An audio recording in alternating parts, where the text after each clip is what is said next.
सप्त सततम् कायं कर्म समाचर असक्तो ह्याचरन् कर्म परमाप्नोति पुरुषः कर्मणैव हि संसिद्धिम् आस्थिता जनकादयः लोकसङ्ग्रहमेवापि सम्पश्यन् कर्तुमर्हसि यद्याचरति श्रेष्ठः तत्तदेवेतरो जनः स यत्प्रमाणम् कुरुते लोकस्तदनुवर्तते न मे पार्थास्ति कर्तव्यम् त्रिषु लोकेषु किञ्चन नानवाप्तमवाप्तव्यम् वर्तयेव च कर्मणि यदि ह्यहं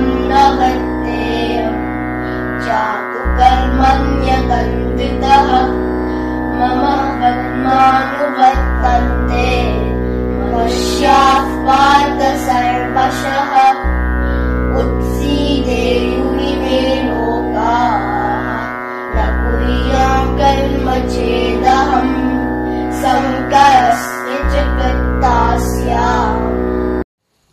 ಓಂ ಶ್ರೀ ಗುರುಭ್ಯೋ ನಮಃ. ವಸುದೇವ ಸುತಂ ದೇವಂ ಕಂಸಚಾಣೂರಮರ್ದನಂ ದೇವಕಿ ಪರಮಾನಂದಂ ಕೃಷ್ಣಂ ವಂದೇ ಜಗದ್ಗುರು. 9ನೇ ಶ್ಲೋಕದಿಂದ 15ನೇ ಶ್ಲೋಕದವರೆಗೂ ಶ್ರೀ ಕೃಷ್ಣ ಪರಮಾತ್ಮರು ಕರ್ಮಯೋಗದ ಮರ್ಮವಾದ ನಿಷ್ಕಾಮ ನಿಸ್ವಾರ್ಥ ಸೇವೆಯ ಬಗ್ಗೆ ವಿವರಿಸಿ 16ನೇ ಶ್ಲೋಕದಲ್ಲಿ ಸ್ವಾರ್ಥಿಗಳು, ಕಳ್ಳರು, ಸುಳ್ಳರು ಸೃಷ್ಟಿ ಚಕ್ರದ ವಿರುದ್ಧವೆಂದು ವಿವರಿಸಿ ಮುಂದಿನ 17ನೇ ಶ್ಲೋಕದಲ್ಲಿ ಭವಬಂಧನದಿಂದ ಮುಕ್ತರಾಗಿ ಕರ್ತವ್ಯ ಪಾಲನೆ ಮಾಡಿದ ಮಹಾಪುರುಷರ ಬಗ್ಗೆ ಮಾತನಾಡುತ್ತಾ ಭಗವಂತ ವರ್ಣಿಸುತ್ತಾರೆ. ಯಾವ ಮನುಷ್ಯನು ತನ್ನಲ್ಲೇ ತಾನು ರಮಿಸುವನೋ ಮತ್ತು ತನ್ನಲ್ಲೇ ತಾನು ತೃಪ್ತಿಯಾಗಿರುತ್ತಾನೋ ಅವನಿಗೆ ತನ್ನಲ್ಲೇ ತಾನು ಸಂತುಷ್ಟವಾಗಿರುತ್ತಾನೆ, ಅವನಿಗೆ ಯಾವ ಕರ್ಮವೂ ಇರುವುದಿಲ್ಲ. ಇಲ್ಲಿ ಯಸ್ವಾತ್ಮರತಿರೇವ ಚ ಸಂತುಷ್ಟಸ್ಯ ಅಂದರೆ ಯಾವ ಮನುಷ್ಯ ತನ್ನಲ್ಲಿ ತಾನು ಸಂತುಷ್ಟವಾಗಿರುವನೋ ಅವನು ಕರ್ಮಸಿದ್ಧಿ ಪಡೆದ ಮಹಾಪುರುಷ, ಅವನಲ್ಲಿ ತೃಪ್ತಿ ಸಂತುಷ್ಟಿ ಇದ್ದೇ ಇರುತ್ತದೆ. ನಾಭಾವೋ ವಿದ್ಯತೆ ಸತಃ ಅಂದರೆ ಅಭಾವದಿಂದ ಕಾಮನೆ ಹುಟ್ಟುತ್ತದೆ, ಆದರೆ ನಿಷ್ಕಾಮತೆಯಿಂದ ಸ್ವತಃ ಸಿದ್ಧಿ ಪ್ರಾಪ್ತವಾಗುತ್ತದೆ ಎಂದು ಅರ್ಥ. ಕರ್ಮಯೋಗಸ್ತು ಕಾಮಿನಾಂ ಅಂತಂದರೆ ಸಕಾಮ ಮನುಷ್ಯರಿಗೆ ಪ್ರೀತಿ, ತೃಪ್ತಿ, ಸಂತುಷ್ಟಿ ಸಂಸಾರದಲ್ಲಿದ್ದರೂ ಅದು ಶಾಶ್ವತ ಅಲ್ಲ. ಆದರೆ ಕರ್ಮಯೋಗದಿಂದ ಸಿದ್ಧರಾದ ಪುರುಷರ ಸ್ಥಿತಿ ವರ್ಣಿಸುತ್ತಾ ಶ್ರೀ ಕೃಷ್ಣ ಪರಮಾತ್ಮ ಹೇಳ್ತಾರೆ, ಇಂಥವರ ಪ್ರೀತಿ, ತೃಪ್ತಿ, ಸಂತುಷ್ಟ ಸಕಾಮ ವ್ಯಕ್ತಿಗಳಂತೆ ಸಂಸಾರದಲ್ಲಿ ಇರದೆ ಸ್ವರೂಪತಃ ಅಂತಂದರೆ ತನ್ನಲ್ಲಿ ತಾನೇ ಇರುತ್ತದೆ. ಆದ್ದರಿಂದ ತಸ್ಯ ಕರ್ಮಂ ನ ವಿದ್ಯತೆ ಎಂದರೆ ಇವರು ಮಾಡಿದ ಕರ್ಮದ ಉದ್ದೇಶ ಪರಮ ಕಲ್ಯಾಣಿ ಸ್ವರೂಪಿ ಆದಂಥ ಪರಮಾತ್ಮನನ್ನು ಪಡೆಯುವುದಾಗಿರುತ್ತದೆ. ಯಾವುದೇ ಸಾಧನೆ ಅಂದರೆ ಕರ್ಮಯೋಗ, ಜ್ಞಾನಯೋಗ ಅಥವಾ ಭಕ್ತಿಯೋಗದಿಂದ ಸಿದ್ಧಿ ಪಡೆದ ಇಂಥವರಿಗೆ ಇನ್ನೇನು ಪಡೆಯುವುದು ಉಳಿದಿರೋದಿಲ್ಲ. ಅದು ಅವರ ಜೀವನದ ಸಾರ್ಥಕ ಸಫಲತೆ ಆಗಿರುತ್ತದೆ.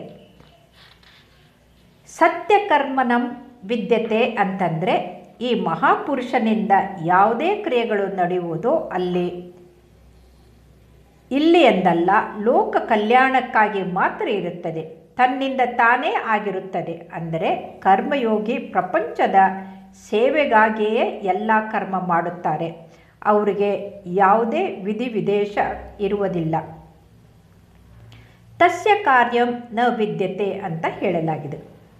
18ನೇ ಶ್ಲೋಕದಲ್ಲಿ ಮುಂದುವರಿಸಿ ಭಗವಂತ ಹೇಳುತ್ತಾರೆ, ಕರ್ಮಯೋಗದಿಂದ ಸಿದ್ಧನಾದ ಆ ಮಹಾಪುರುಷನಿಗೆ ಈ ಜಗತ್ತಿನಲ್ಲಿ ಕರ್ಮ ಮಾಡುವುದರಿಂದ ಮತ್ತು ಮಾಡದೇ ಇರುವುದರಿಂದಲೂ ಯಾವುದೇ ಪ್ರಯೋಜನ ಆಗೋದಿಲ್ಲ. ಹಾಗೂ ಸಮಸ್ತ ಪ್ರಾಣಿಗಳಲ್ಲಿ ಇವರಿಗೆ ಕೊಂಚವೂ ಸ್ವಾರ್ಥ ಸಂಬಂಧ ಇರುವುದೇ ಇಲ್ಲ. ನೈವ ತಸ್ಯ ಕೃತೇನಾರ್ಥ ಅಂತಂದರೆ ಪ್ರತಿಯೊಬ್ಬರಲ್ಲೂ ಏನನ್ನಾದರೂ ಮಾಡುವ ಪ್ರವೃತ್ತಿ ಇದ್ದೇ ಇರುತ್ತದೆ. ಈ ಪ್ರವೃತ್ತಿ ಲೌಕಿಕ ಸಂಸಾರಿಕ ವಸ್ತುವಿಗಾದರೆ ಅದಕ್ಕೆ ಕೊನೆ ಇರುವುದೇ ಇಲ್ಲ. ಅದು ಬಂಧನಕಾರಿಯಾಗಿರುತ್ತದೆ, ನಿರಂತರ ನಡೆದಿರುತ್ತದೆ. ಎರಡು ತರಹದ ಕೆಲಸ ಅಂದರೆ ಕರ್ಮಗಳಿವೆ. ಒಂದು ಕಾಮನೆ ಪೂರ್ತಿಗೊಳಿಸಲು, ಇನ್ನೊಂದು ಕಾಮನೆಯಿಂದ ನಿವೃತ್ತಿಯಾಗಲು. ಸಾಮಾನ್ಯ ಸಾಧಾರಣ ಜನರು ತಮ್ಮ ಕಾಮನೆ ಪೂರ್ತಿಗಾಗಿಯೇ ಜೀವನವೆಲ್ಲ ದುಡಿಯುತ್ತಾರೆ. ಆದರೆ ಕರ್ಮಯೋಗಿಗಳು ಕಾಮನೆ ನಿವೃತ್ತಿಗಾಗಿ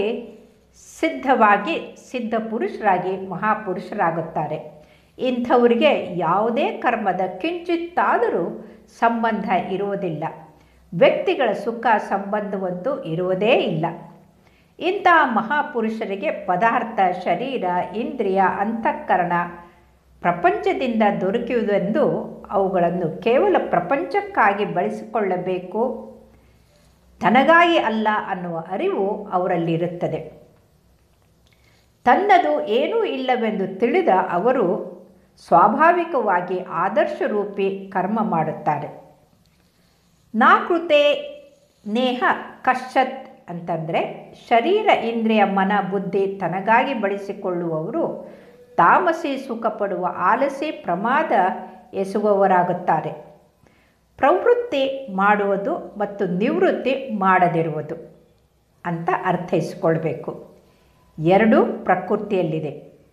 ಆದರೆ ಪ್ರಕರಣೇಶಂ ಕರಣಂ ಇತಿ ಪ್ರಕೃತಿ, ಅದಕ್ಕಾಗಿ ನಾವು ನಡೆಯೋದು, ಮಾತನಾಡುವುದು, ನೋಡುವುದು, ಕೇಳುವುದು ಪ್ರವೃತ್ತಿ ಅಂತ ಹೇಳಲಾಗಿದೆ. ಹಾಗೆಯೇ ಮಲಗುವುದು, ಕುಳಿತುಕೊಳ್ಳುವುದು, ನಿಲ್ಲುವುದು, ಮೌನವಾಗಿರೋದು, ಮೂರ್ಛೆ ಅವಸ್ಥೆಯಲ್ಲಿರೋದು, ಇವೆಲ್ಲವೂ ಕೂಡ ಸಮಾಧಿಸ್ಥನಾಗುವುದು, ಇವೆಲ್ಲವೂ ಕೂಡ ಕ್ರಿಯೆಗಳೇ ಆಗಿವೆ. ಆದರೆ ನಿವೃತ್ತಿ, ನಿಜವಾದ ಚೈತನ್ಯ ಸ್ವರೂಪ ತತ್ವದಲ್ಲಿ ಪ್ರವೃತ್ತಿ ನಿವೃತ್ತಿ ಎರಡೂ ಇರುವುದಿಲ್ಲ. ಕೇವಲ ನಿರ್ಲಿಪ್ತವಾದಂಥ ಪ್ರಕಾಶವಾಗಿದೆ. ನ ಚಾಸ್ಯ ಸರ್ವಭೂತೇಷು ಕಶ್ಚಿದರ್ಥ ವ್ಯಾಪಾಶ್ರಮ ಅಂತಂದರೆ ಶರೀರ ಹಾಗೂ ಪ್ರಪಂಚದೊಂದಿಗೆ ಕಿಂಚಿತ್ತೂ ಸ್ವಾರ್ಥದ ಸಂಬಂಧ ಇಲ್ಲದಿರುವ ಕಾರಣ ಆ ಮಹಾಪುರುಷನ ಎಲ್ಲ ಕ್ರಿಯೆಗಳು ಸದಾ ಇತರರ ಹಿತಕ್ಕಾಗಿ ಆಗುತ್ತವೆ. ಪ್ರಪಂಚದಲ್ಲಿ ಮಾಡುವುದು, ಮಾಡದಿರುವುದು ಎರಡೂ ಸಾಪೇಕ್ಷವೇ ಆಗಿದೆ. ನಾನು ಏನೂ ಮಾಡುವುದಿಲ್ಲ ಎನ್ನುವರು ಕೂಡ ಮಾಡಿದಂತೆಯೇ.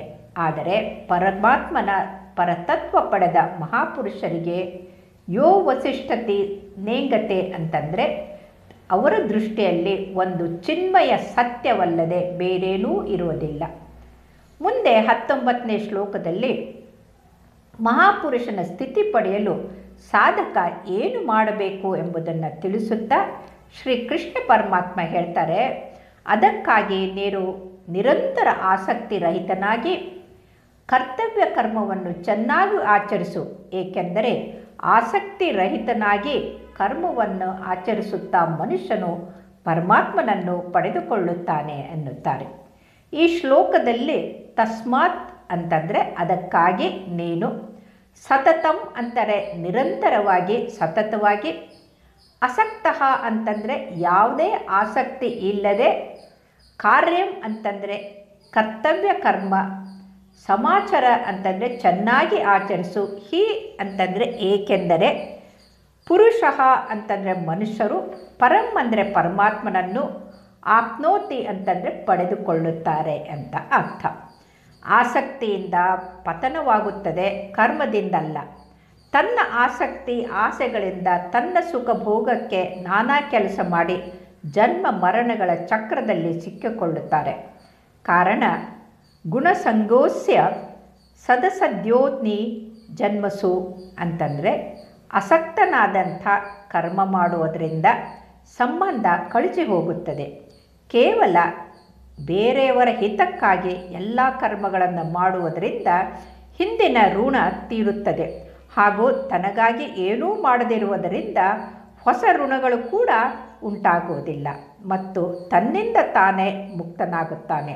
ಆದ್ದರಿಂದ ಭಗವಂತ ಸತತಂ ಅಸಕ್ತಃ ಎಂದು ನಿರಂತರವಾಗಿ ಆಸಕ್ತಿ ಇಲ್ಲದೆ ಕರ್ಮ ಮಾಡು ಅಂತ ಹೇಳ್ತಾರೆ.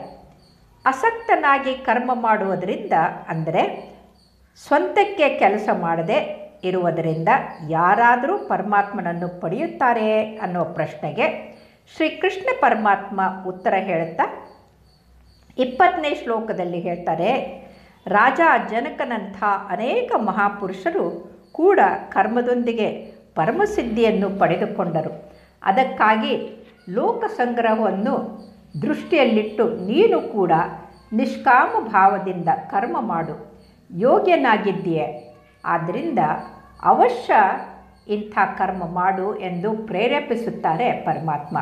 ಈ ಶ್ಲೋಕದಲ್ಲಿ ಜನಕಾದಯ ಅಂತಂದರೆ ರಾಜ ಜನಕನಂಥ ಅನೇಕ ಮಹಾಪುರುಷರು, ಹಿ ಅಂತಂದರೆ ಕೂಡ, ಕರ್ಮಣ ಏವ ಅಂತಂದರೆ ಕರ್ಮಯೋಗದಿಂದಲೇ, ಸಂಸ್ಥಿತಿಂ ಅಂತಂದರೆ ಪರಮಸಿದ್ಧಿಯನ್ನು, ಆಸಿಸ್ತಾಹ ಅಂತಂದರೆ ಪಡೆದಿದ್ದರು ಅಂತ.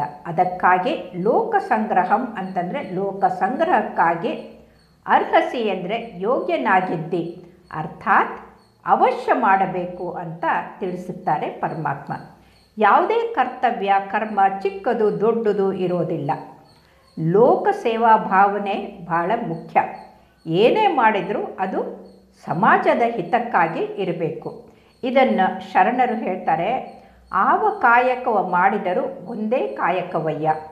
ಆಸೆಯಾಗಲಿ ಕೃಷಿಯಾಗಲಿ ವಾಚಕ ವಾಣಿಜ್ಯ ಮಸಿಯಾಗಲಿ ಮಾಡುವಲ್ಲಿ ಹುಸಿ ಇಲ್ಲದಿರಬೇಕು. ಚಿಕ್ಕ ಕೆಲಸ ದೊಡ್ಡ ಕೆಲಸ ಎನ್ನುವುದು ಇಲ್ಲವೇ ಇಲ್ಲ. ಯಾವುದೇ ಕೆಲಸವನ್ನು ಸಮರ್ಪಣಾ ಭಾವದಿಂದ ಮಾಡಿ ಸತ್ಯಶುದ್ಧ ಕಾಯಕ ಮಾಡಿದ್ದೇ ಆದರೆ ಎಲ್ಲ ಕಾಯಕಗಳು ಸಮಾನವಾಗಿವೆ ಅಂತಾರೆ ಶರಣರು.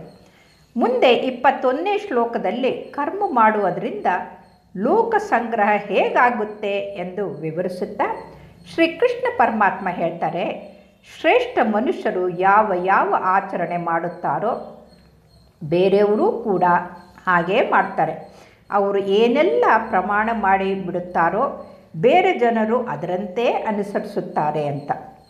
ಈ ಶ್ಲೋಕದಲ್ಲಿ ಶ್ರೇಷ್ಠ ಅಂತಂದರೆ ಶ್ರೇಷ್ಠ ಮನುಷ್ಯ, ಯತ್ ಯತ್ ಅಂತಂದರೆ ಯಾವ ಯಾವ, ಆಚರಿಸತೆ ಅಂತಂದರೆ ಆಚರಣೆ ಮಾಡುತ್ತಾರೋ, ಇತರಹ ಅಂತಂದರೆ ಬೇರೆ ಜನ, ಜನಃ ಅಂತಂದರೆ ಜನರು, ತತ್ ತತ್ ಏವ ಅಂತಂದರೆ ಹಾಗೆ ಹಾಗೇ ಮಾಡುತ್ತಾರೆ, ಸಹ ಅಂತಂದರೆ ಅವರು, ಯತ್ ಅಂದರೆ ಏನೆಲ್ಲ, ಪ್ರಮಾಣಂ ಅಂದರೆ ಪ್ರಮಾಣ, ಕುರುತೆ ಅಂತಂದರೆ ಮಾಡಿಬಿಡುತ್ತಾರೋ, ಲೋಕಃ ಅಂತಂದರೆ ಬೇರೆ ಮನುಷ್ಯರು, ತತ್ ಅಂತಂದರೆ ಅನುವರ್ತತೆ ಅನುಸರಿಸುತ್ತಾರೆ ಅಂತ.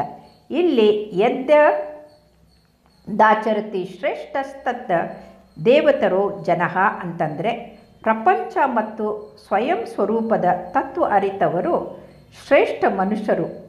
ಅವರಿಗೆ ಶರೀರ ಇಂದ್ರಿಯಗಳು ಮನ ಬುದ್ಧಿ ಧನ ಕುಟುಂಬ ಭೂಮಿ ಮುಂತಾದ ಪದಾರ್ಥಗಳು ಪ್ರಪಂಚದ್ದಾಗಿವೆ, ತನ್ನದಲ್ಲ ಅನ್ನುವ ಅರಿವು ಇರುತ್ತದೆ.